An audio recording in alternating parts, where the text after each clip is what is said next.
Guys, मेरो किनमेल presence factory visit. आज हामी छौं नेपालको बिगेस्ट फ्रेन्च फ्राइज फ्याक्ट्रीमा।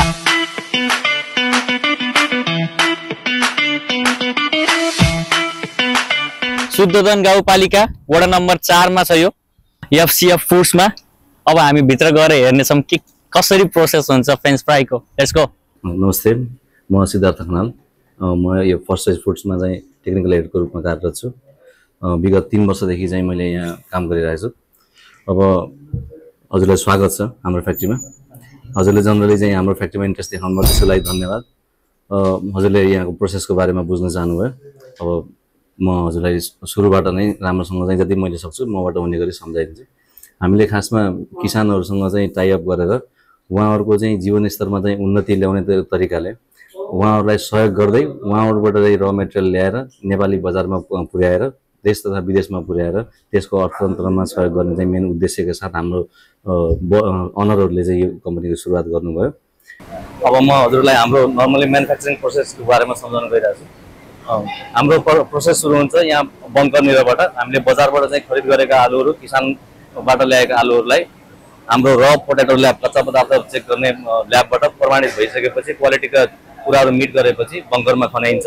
अनि त्यसपछि अब बङ्कर पछिको आउँछ ग्रेडिङ लाइन, जहाँ हामीले साइजेसको हिसाबले चाहिँ हामीलाई मध्यम र ठुला खालका आलुहरू प्रोसेसमा पठाउँछौँ भने सानो खालका आलुहरू चाहिँ यहाँबाट निकाल्ने काम गरिन्छ। त्यसरी ग्रेडिङ गरिसकेका आलुहरू चाहिँ सानो आलुलाई चाहिँ हामीले हाम्रो रिक्वायरमेन्टको हिसाबले चाहिँ मजौला र ठुलो आलु पठाउँछौँ भित्र। अनि त्यसपछि वासिङ र डिस्टोनिङ मसिन छ हामीसँग। यदि आलुमा ढुङ्गाहरू माटोहरू चाहिँ छ भने चाहिँ त्यसलाई ढुङ्गा छुट्याउने, माटो पखाल्ने काम चाहिँ यहाँ हुन्छ। अनि त्यसपछि एउटा ड्रम वासर छ। यो प्रोसेसलाई अब अगाडि वासिङ गरेपछि पिलिङबाट चाहिँ कन्टिन्यू हुन्छ। छुट्याएर झार बत्तिङहरू छुट्याइसकेपछि स्टिम पिलरतर्फ जान्छ। त्यहाँ पानीको बाफको सहायताले चाहिँ त्यसको छिल्का उतार्ने काम गरिन्छ। अनि एकदमै अत्याधुनिक चाहिँ एउटा modern technology hydro cutting system छ। त्यसबाट चाहिँ हामीले आलुलाई चाहिँ फ्राइजको सेपमा चाहिँ काट्छौँ।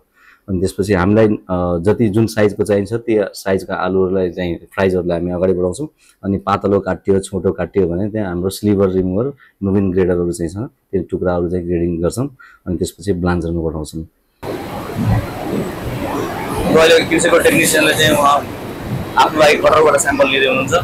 स्लिभर रोलर हामीले चाहिँ काटेको स्ट्रिप्सहरू हाम्रो साइजलाई एकोर्डिङ छ कि छैन भनेर चाहिँ चेक गर्नुपर्ने हुन्छ। अघि क्युसीको भाइले आएर स्याम्पल पनि लिएर जानुभयो। त्यो उहाँले कट साइजहरू चाहिँ चेक गर्नुको लागि स्याम्पल लिएर जानुभयो।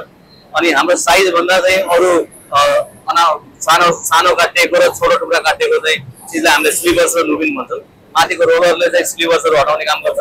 तलको नुबिन ग्रेडर हो, त्यसले चाहिँ सानो टुक्रा हटाउँछ। अनि यो इन्सपेक्सन टेबलमा उहाँहरूले इन्टरनल डिफेक्ट्सहरूलाई चाहिँ रिमुभ गरिराख्नुपर्छ। अब यसपछि चाहिँ यो ब्लान्चिङ प्रोसेस सुरु हुन्छ। ब्लान्चर छ। यसको प्राइमरी प्लान्चरको काम भनेको इन्जाइम डिएक्टिभेट गर्नको लागि काम सहयोग गर्छ भने सेकेन्डरी प्लान्चरले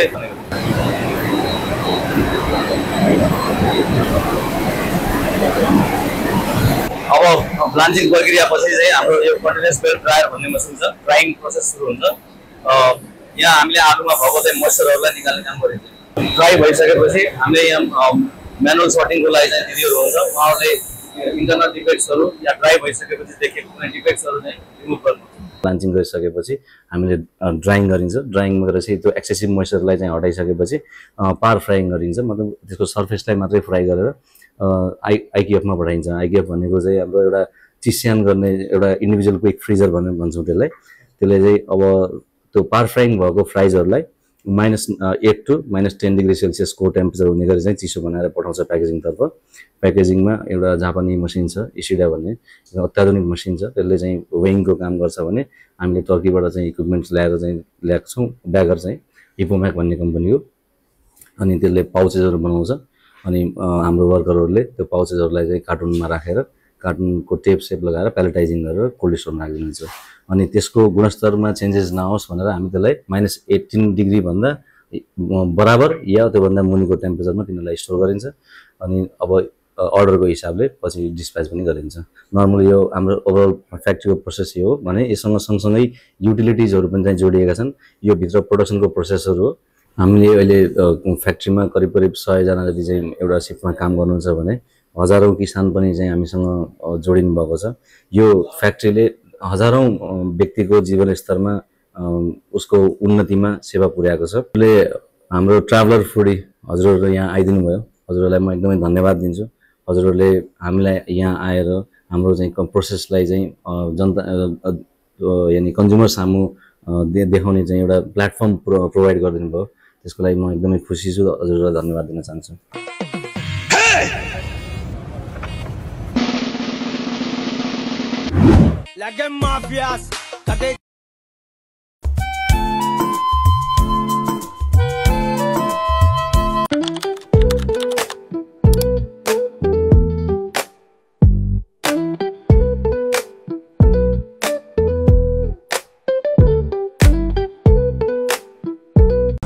राम्रो र प्रेस्टिजियस युनिभर्सिटीमा पढ्न चाहनुहुन्छ?